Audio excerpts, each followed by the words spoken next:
Katie Morgan stood in the center of the Great Hall, surrounded by beings from 47 different worlds. The floor beneath her feet was made of smooth stone that reflected the lights from above. Her hands were tied behind her back with metal chains that felt cold against her skin. She did not look afraid, even though every creature in the room was staring at her with disgust. She was 22 years old and had lived her entire life on a world that most people called impossible to survive.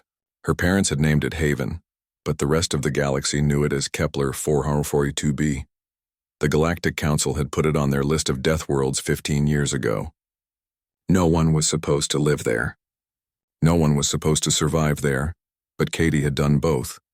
Her brown hair was pulled back in a simple tail.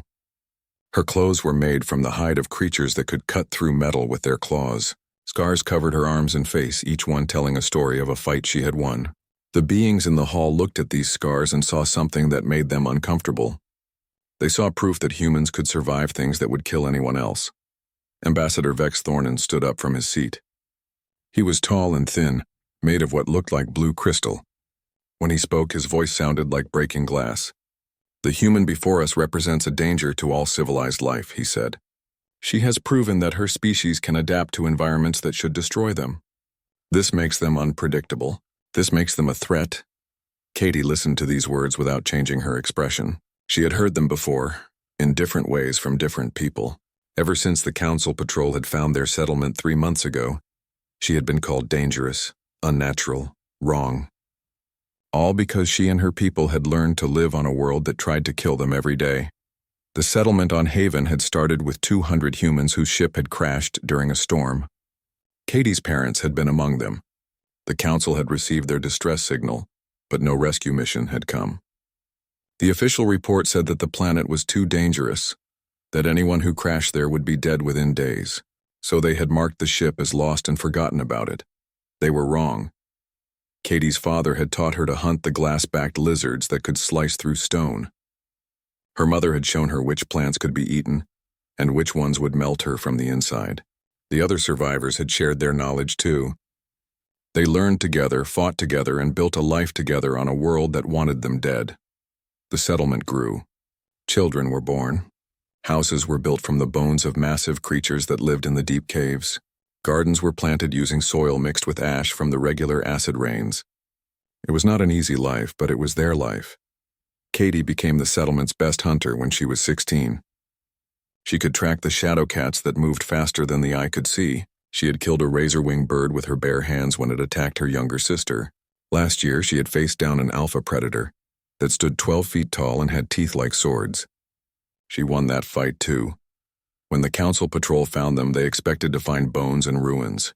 Instead, they found a thriving community of nearly 400 humans who had turned a death world into their home. The patrol leader had called it an abomination. The Council had called it impossible. Katie called it Tuesday. "The evidence is clear," Ambassador Thornan continued.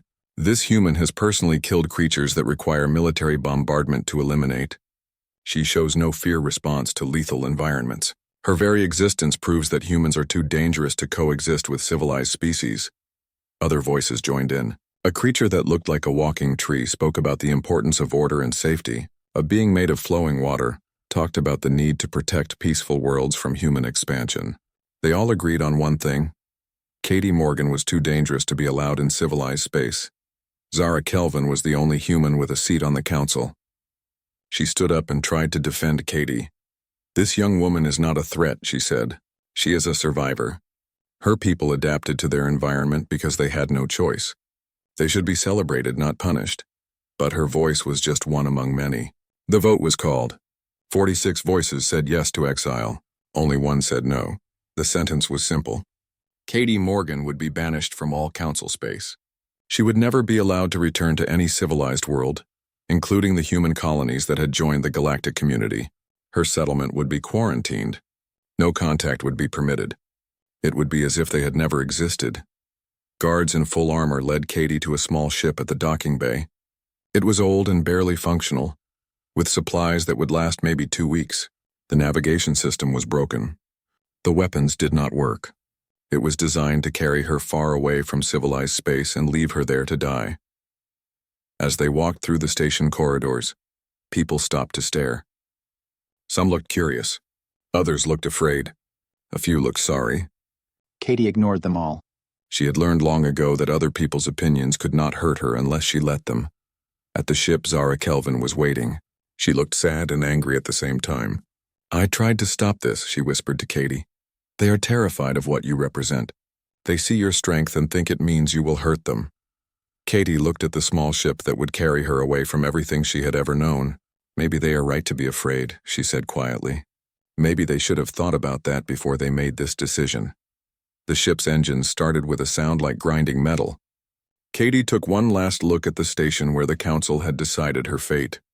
She memorized the faces of the guards, the design of the docking bay, the feeling of being cast out for the crime of being strong enough to survive. The ship lifted off and turned toward the dark space at the edge of the galaxy. Behind her, the lights of civilization grew smaller and smaller until they disappeared completely. Ahead of her lay the unknown regions, the places marked as too dangerous for exploration, the worlds that the council feared to even name. Katie checked the ship's systems and found what she expected. The engines would last long enough to get her far from council space, but not much farther. The life support would fail in a few months. It was a death sentence with extra steps. She smiled for the first time since her trial. The council thought they were sending her to die in the dark between the stars. They thought they were removing a threat to their safe, ordered galaxy. They had no idea that they had just given a Death World survivor access to an entire galaxy full of dangerous places to call home. As her ship disappeared into the void, Katie Morgan began to plan. The council had made their choice. Now it was time to show them what that choice would cost them. 3 years had passed since Katie Morgan disappeared into the dark edges of the galaxy. The council had forgotten about her, assuming she had died quickly in the dangerous regions beyond their maps. They were wrong. The first sign that something had changed came from a mining ship called Lucky Strike. Captain Roy Peterson had been working the asteroid fields near the rim worlds when his crew discovered something that should not have existed. The asteroids were moving in patterns that made no sense. When they got closer to investigate, the rocks themselves came alive. Roy watched in terror as creatures the size of spaceships emerged from what he had thought were dead stones. They had thick skin that seemed to be made of the same material as the asteroids. Their eyes glowed with intelligence that was older than human civilization. Weapons fire bounced off their backs like raindrops, but the most shocking sight was the figure riding on the back of the largest creature. A young human woman with long dark hair wearing armor that seemed to grow from her skin. She raised one hand and the creatures around her stopped moving. When she lowered it, they began to sing. The sound was beautiful and terrible at the same time. It made the metal walls of Roy's ship vibrate. It reached into his mind and made him understand that he was looking at something beyond his experience. These creatures were not just animals. They were intelligent, ancient, and very much alive. The woman spoke to Roy over the communication system. Her voice was calm and confident. "Captain Peterson," she said, "my name is Katie Morgan. Your ship is not in danger, but you need to leave this area. This is our territory now." Roy tried to ask questions, but the creatures were already moving away. They flowed through space like they were swimming in an ocean instead of floating in vacuum. The woman looked back at him once before they disappeared into the darkness between the asteroids. Her eyes held a promise that made Roy shiver. When Roy reported what he had seen, the council dismissed his story as trauma from the stress of deep space mining. They said he had imagined the whole thing. They said there was no way a human could have survived 3 years in the Rim territories, much less gathered an army of unknown creatures. But more reports started coming in. Dr. Alan Foster worked at a research station near the Void Nebula. His job was to study the strange energy patterns that came from the cloud of gas and dust. Late one night, his sensors detected something moving inside the nebula itself. When he looked through the telescopes, he saw creatures swimming through the poisonous gas like it was water. The creatures were unlike anything in the council databases. Some looked like giant fish with scales that reflected starlight. Others resembled flying snakes with wings made of energy instead of flesh. They moved in perfect formation, following patterns that suggested intelligence and purpose. At the center of the group was a human figure in a protective suit. She was riding something that looked like a cross between a whale and a spaceship. When she noticed the research station watching her, she guided her mount closer. "Dr. Foster," the woman said when she opened communication with the station, "I am Katie Morgan. I would like to trade for supplies and information. My friends here are curious about your research. Alan was a scientist first and a council citizen second. His curiosity overcame his fear. What kind of creatures are those, he asked. How do they survive in the nebula? Katie's answer changed everything Alan thought he knew about life in space. They do not just survive here, she said. This is their home. They have lived in the nebula for millions of years, feeding on the radiation and magnetic fields. They are some of the oldest intelligent life in the galaxy. The creatures around Katie did not threaten the research station. They simply waited while Katie and Alan talked. She told him about her 3 years in the Rim territories. She had learned to communicate with life forms that the Council had never dreamed existed. Every dangerous region that civilized species avoided was home to creatures that had adapted to conditions that would destroy normal ships. How did you survive? Alan asked. Katie's smile was visible even through her helmet. I stopped thinking about survival and started thinking about partnership. Every world out here is trying to teach you something. Every creature is showing you a different way to live. The Council thinks these places are death traps. I think they are schools. Before she left, Katie gave Alan a warning that would haunt him for months. Tell the Council that Katie Morgan remembers their vote. Tell them that the girl they threw away has been making friends in the dark. Tell them I will be coming home soon. The creatures disappeared back into the nebula, leaving Alan with recordings that would revolutionize the Council's understanding of life in the galaxy. But the message was clear. Katie Morgan was not just alive. She was building something. Far from the research station on a rogue planet drifting between the stars, Katie had created a base that defied explanation. The planet had been thrown out of its original system millions of years ago. It wandered through space with no sun to warm it. But its core burned with enough heat to support vast underground ecosystems. Katie had found the planet during her first year of exile. It was populated by creatures that lived in the tunnels and caves beneath the frozen surface. Some could generate plasma with their bodies. Others could manipulate magnetic fields strong enough to disable electronic equipment. A few could phase in and out of normal space, making them nearly impossible to track or fight. Instead of fighting them, Katie had learned their languages. She discovered that each species had its own way of communicating. The plasma generators spoke through patterns of light and heat. The magnetic manipulators used changes in electromagnetic fields. The phase creatures communicated through quantum entanglement that worked across vast distances. It took her 2 years to become fluent in all their languages. In that time, she also learned their histories. These creatures were not mindless predators. They were survivors of cosmic disasters, refugees from wars that had ended before the Council existed. Explorers who had been traveling between stars since the galaxy was young. They had been waiting for someone like Katie, someone who could understand. That strength came not from conquering dangerous environments, but from becoming part of them. Someone who could see beyond the surface of things to the intelligence and purpose that lay beneath. Under Katie's guidance, the creatures began working together in ways they never had before. The plasma generators provided heat and light for the magnetic manipulators. The phase creatures served as scouts and messengers, carrying information across the galaxy faster than any known communication system. Katie's base grew into something unprecedented, a functioning alliance between species that had never trusted each other before. They shared knowledge, resources, and protection. They learned from each other and taught Katie everything they knew about surviving in the most hostile environments imaginable. But Katie was not content to hide on her rogue planet. She began exploring the Rim territories more thoroughly, making contact with creatures on dozens of different worlds.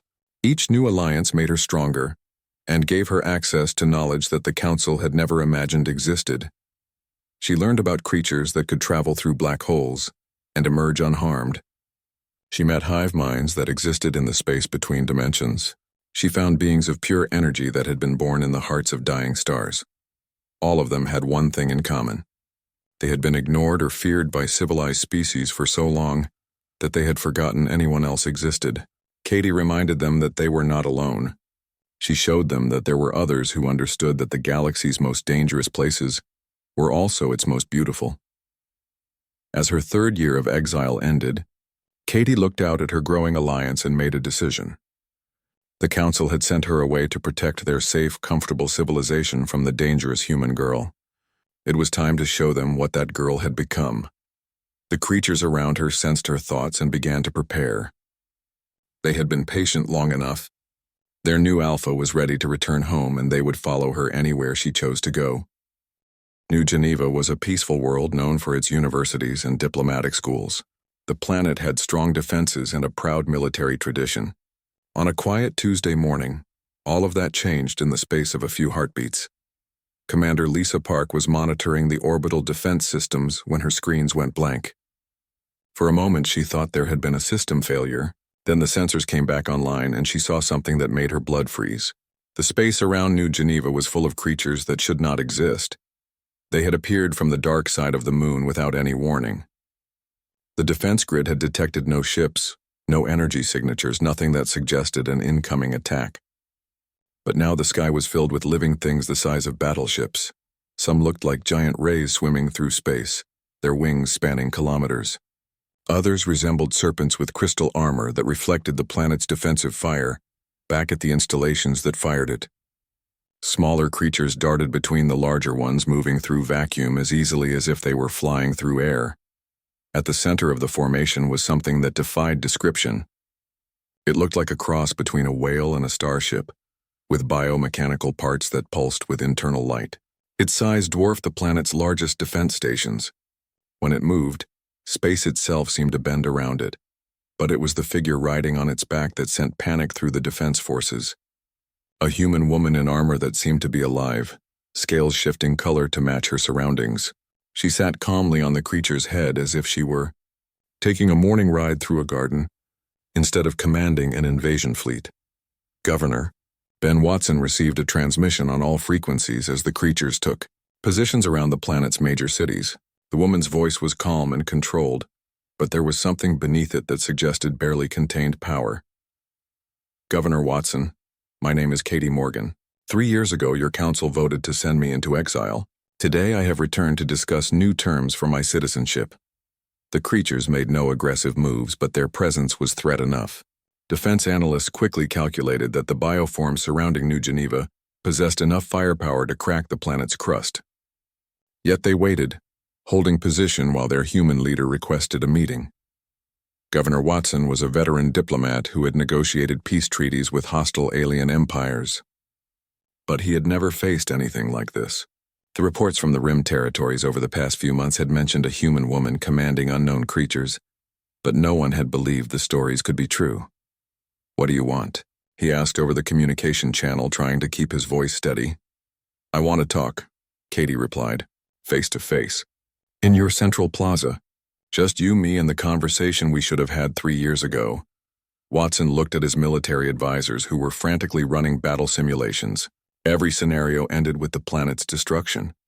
The creatures surrounding New Geneva were not just powerful. They were positioned with tactical precision that spoke of intelligence and planning. "I'll meet with you," Watson said finally, "but I want assurances that your companions will not harm anyone." Katie's laugh was like music, but with an edge that made everyone listening uncomfortable. "Governor, my friends are the most polite creatures you will ever meet. As long as everyone stays calm, this will be a very civilized conversation." An hour later, Watson stood in the central plaza of New Geneva's capital city. Around the plaza's edges, citizens watched from windows and doorways. Above them, creatures the size of buildings floated in perfect formation, their presence a reminder that this was no ordinary diplomatic meeting. Katie arrived on foot, having left her bioship in orbit. Up close, Watson could see that she had changed dramatically from the young woman who had been exiled 3 years earlier. Her armor was not manufactured but grown, with scales that shifted and moved like living skin. Her eyes held depths that spoke of experiences no human should have survived.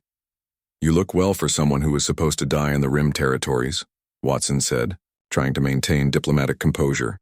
"I did die out there," Katie replied calmly. "The person you sent into exile died in the first month. What came back is something new." She gestured to the creatures orbiting overhead. "These are not trained animals, Governor. They are my allies, my family, my teachers. They have shown me things about the galaxy that the Council never dreamed existed." Watson followed her gaze upward, watching creatures that moved with grace and intelligence. "What do you want from us?" "Recognition, an apology, and citizenship for every human in this galaxy. including the ones the Council abandoned on Haven. The Council will never agree to negotiate under threat, Watson said. Though his voice lacked conviction, Katie's expression did not change. But something shifted in the air around them. The creatures overhead began to sing, a harmonic frequency that resonated through the planet's crust. Buildings trembled slightly but remained undamaged. It was a demonstration of controlled power that made Watson's knees weak. This is not a threat, Governor. This is a conversation between equals. The Council made 2 mistakes 3 years ago. First, they assumed that exiling me would make me disappear. Second, they assumed they were the strongest force in this galaxy. Katie began to walk around the plaza, her footsteps echoing off the stone. I have spent 3 years learning about the real galaxy. Not the safe, sanitized version the Council knows, but the wild, dangerous, beautiful reality that exists beyond your borders. Every world you call uninhabitable is home to creatures older and wiser than your entire civilization. She stopped walking and looked directly at Watson. They have been watching you for centuries, wondering why you build your homes on dead worlds, wondering why you fear the places where life burns brightest. I have been teaching them about Council civilization, just as they have been teaching me about theirs. The Governor realized the full scope of what Katie had accomplished. While the Council had spent 3 years pretending she did not exist, she had been building relationships with life forms they had never imagined contacting. The creatures with me today represent just a small sample of my alliance, Katie continued. There are thousands more in the Rim territories, millions more in the spaces between your maps. They are curious about you, Governor. They want to understand why you hide in the quiet corners of the galaxy instead of embracing its wonders. Watson found his voice. What happens if the Council refuses your terms? Katie's smile was sharp but not unkind. Then my friends will be very disappointed. They were hoping to make new allies today. If that is not possible, they will have to protect themselves and their territory from future Council expansion. The implications were clear. Katie was not just demanding recognition. She was redrawing the map of the galaxy. The Rim territories were no longer empty space to be ignored. They were inhabited by creatures that considered the Council's presence an intrusion. I will relay your message to the Council, Watson said. Tell them I will be at the Council chambers on Proxima Station in 1 week, Katie replied. They can choose to negotiate, or they can choose to discover what 3 years of alliance building in the most dangerous parts of the galaxy has taught my family about warfare. As Katie prepared to leave, Watson asked one final question. Why come back at all? You could have stayed in the Rim territories, built your own empire, ignored the Council completely. Katie paused, looking up at the creatures that had followed her across the galaxy. Because running away is not who I am. The Council cast me out for being too dangerous to exist in civilized space. Today I am offering to show them that danger and civilization can coexist. The choice is theirs. She walked to the center of the plaza where a creature descended from orbit to meet her. It looked like a living ship, its biomechanical surface pulsing with gentle light. Katie climbed onto its back with practiced ease, and together they rose into the sky. As the creature army departed, Governor Watson was left with an impossible task, convincing the Galactic Council that their greatest threat was also their only hope for understanding the true scope of life in the galaxy. The girl they had thrown away had returned as something unprecedented, a human ambassador to the wild forces of the universe itself. The plaza fell silent except for the whisper of wind through the buildings. But everyone who had witnessed the encounter knew that silence would not last long. Change was coming to the galaxy, whether the Council was ready for it or not. Proxima Station had never seen anything like it. The massive space station that served as the Galactic Council's headquarters was surrounded by an armada that defied every category of known life. Representatives from all 47 member worlds crowded into the main chamber, their attention split between the debate inside and the incredible sight outside the viewports. Katie's allies had arrived throughout the week in small groups, emerging from asteroid fields and nebulae where they had been hiding for months. Some appeared to be living ships, their biomechanical forms pulsing with colors that had no names. Others seemed to exist partially outside normal space, flickering in and out of visibility as they moved through dimensions the Council's science could not explain. The largest creature dwarfed most Council battleships. It resembled a cross between a whale and a crystal formation, with parts that seemed to grow and shift as it moved. Energy readings from the station's sensors suggested it contained power sources that could fuel entire star systems. Ambassador Vex Thornan, the crystalline being who had led the vote to exile Katie 3 years earlier, stood before the assembled delegates with panic barely contained in his glowing features. "The Deathworld human has returned with forces beyond our understanding," he announced. "Our military analysts estimate her creatures possess enough firepower to destroy entire sectors of space." Murmurs of fear and anger rippled through the chamber. Some representatives called for immediate military action. Others argued that their weapons would be useless against creatures that seemed to violate the basic laws of physics. A few suggested evacuating the station entirely and regrouping at a safer location.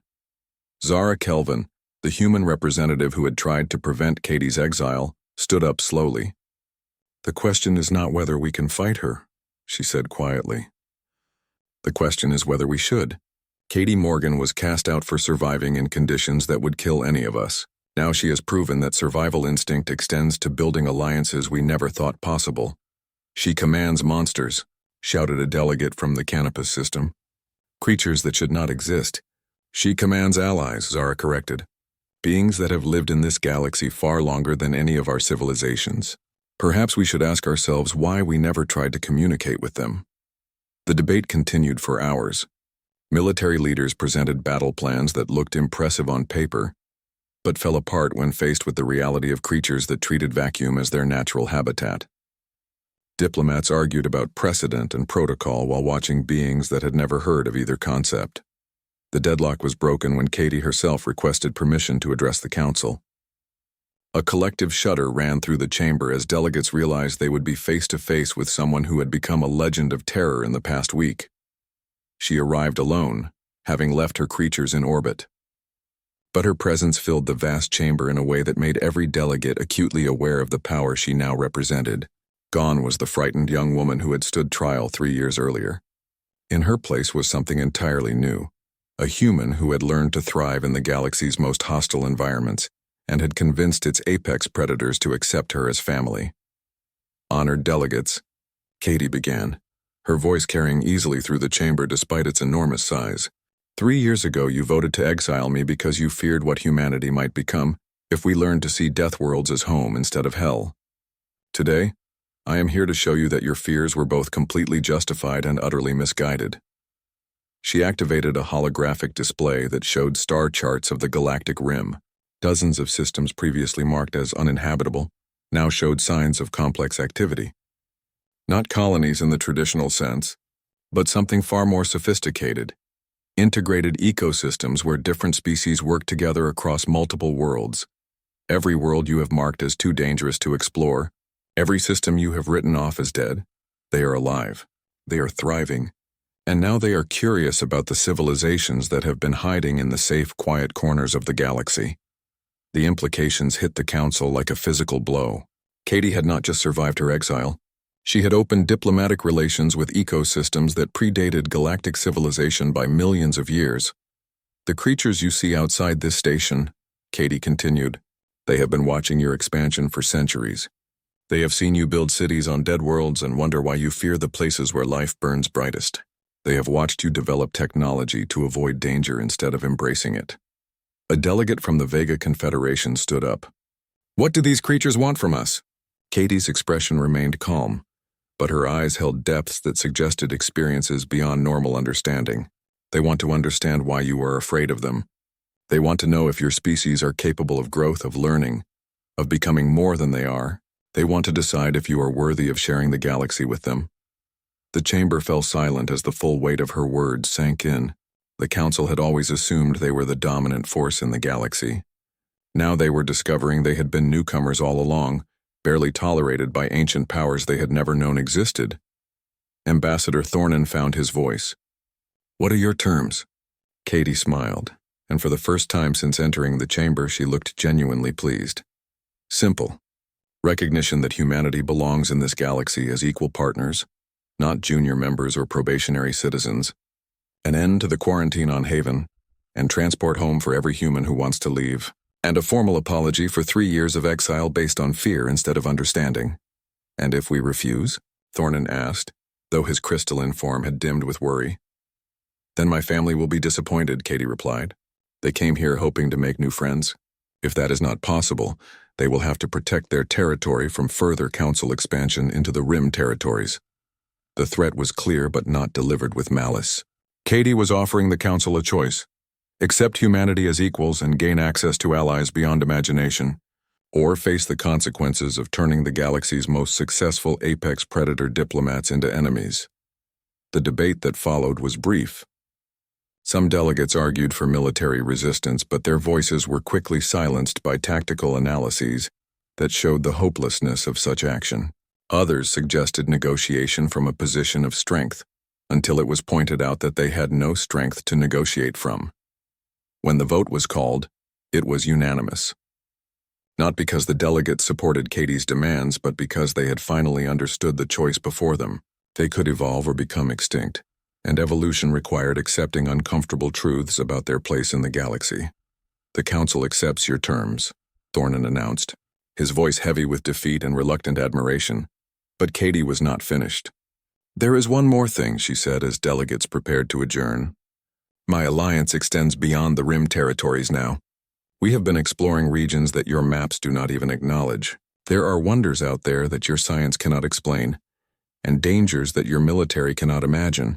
If the Council wishes to expand beyond its current borders, it will need guides who understand the true nature of the galaxy. She paused, letting her words sink in. I am offering humanity services as ambassadors to the unknown. We will be your bridge to the wild places, your translators for languages that have no words, your diplomats to civilizations that predate your oldest myths. The offer was unprecedented. Katie was not just demanding equality, she was offering to make humanity indispensable to the Council's future growth. Why? Zara Kelvin asked. Why help the same Council that cast you out? Katie's answer revealed the true scope of what she had learned in 3 years among the galaxy's apex predators. Because running away is not evolution. Because my friends in the Rim territories are not the only ancient powers in this galaxy. There are things moving in the dark between galaxies. Civilizations that make the Council look like children playing with toys. When they arrive, we will need every ally we can find. She looked around the chamber one final time. The girl you exiled for being too dangerous to live in civilized space is offering to teach civilization how to survive in a dangerous galaxy. The question is whether you are brave enough to learn. As Katie left the chamber, the delegates sat in stunned silence. They had expected to face a vengeful exile seeking revenge. Instead, they had encountered something far more unsettling. A human who had evolved beyond their understanding and was offering to help them do the same. Outside the viewports, the creature armada began to disperse, but everyone in the chamber knew this was not an ending. It was the beginning of a new chapter in galactic history, one where humanity would serve as guides to wonders and terrors beyond imagination. 6 months had changed the galaxy in ways that would have seemed impossible a year before. The quarantine on Haven had been lifted, and the human survivors had been relocated to New Eden, a beautiful garden world provided by the Council as part of the peace agreement. For the first time in 15 years, they could walk under an open sky without wondering if it would try to kill them. But Katie Morgan had not stayed to enjoy the fruits of her victory. Within days of the Council's agreement, she had returned to the Rim territories with a new mission and a new title, Ambassador to the Deep. It was a position created specifically for her, recognizing that she had become something unique in galactic history. Her base of operations remained the rogue planet, but it had been transformed beyond recognition. What had once been a hidden stronghold was now a thriving, diplomatic station where Council scientists worked alongside creatures that had never been seen by galactic civilization. Dr. Helen Brooks was one of the first Council researchers to visit the station.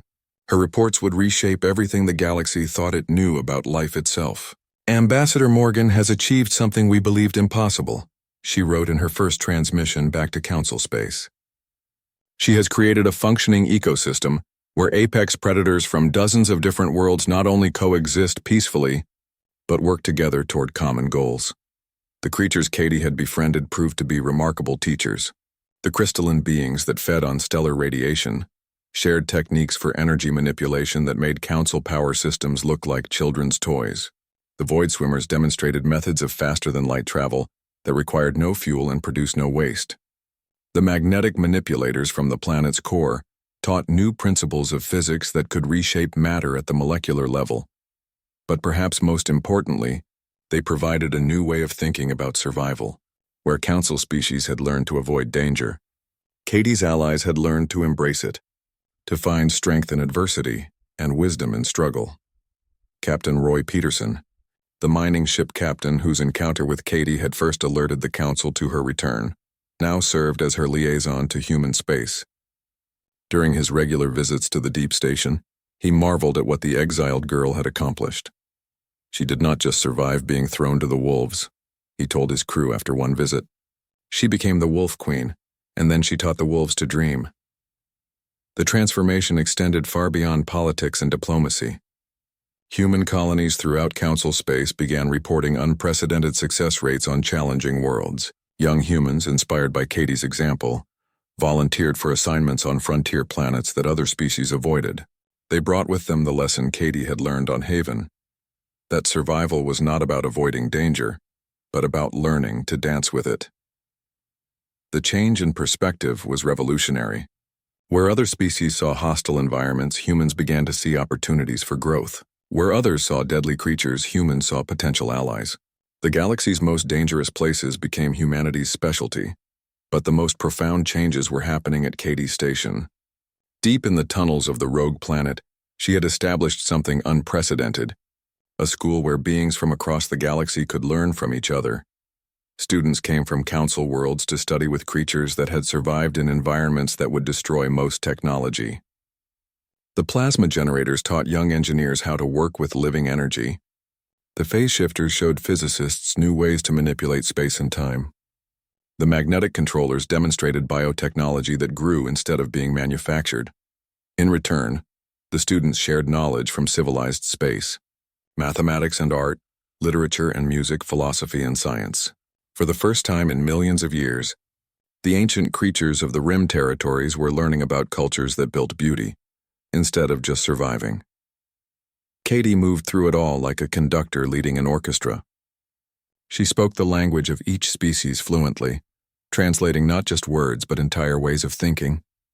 She had become something new, a bridge between civilization and wildness, between safety and growth, between fear and understanding.